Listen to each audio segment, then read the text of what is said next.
This is a ribosome binding site. Specifically, this is the Shine-Dalgarno sequence for E. coli. The ribosome binding site does what it says on the tin. It's where the ribosome binds. So if I draw the ribosome in, it will bind over here. It normally only binds if there's transcription factors that recruit it, which is based on whether there's a promoter present, but that's besides the point for this video. When the ribosome can bind, it will always bind to the ribosome binding site. This sequence is the consensus sequence for E. coli.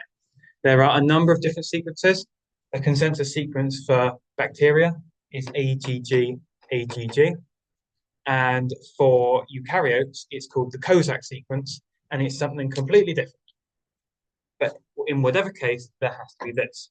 When the ribosome binds to this, which is about 8 base pairs before your actual coding sequence, it will begin to slide along the sequence until it finds the first start codon. So at the +1 site, there'll be an ATG start codon. And when it finds that, it starts translating.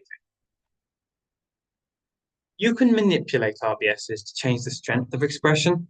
It's easier to manipulate promoters, but you can manipulate RBSs.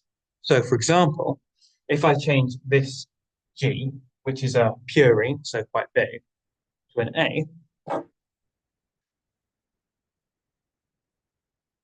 then I will get weaker expression. It will be quite significantly weaker. A and G are both purines, so they're both quite big. They look chemically similar, but they have differences because they are fundamentally different bases. So the ribosome will bind less easily to this sequence, which changes the level of transcription. So if you do specifically need to control the regulation of expression at the transcriptional level, then it may be preferable to work with the RBS. In general, it was much easier to work with the promoter.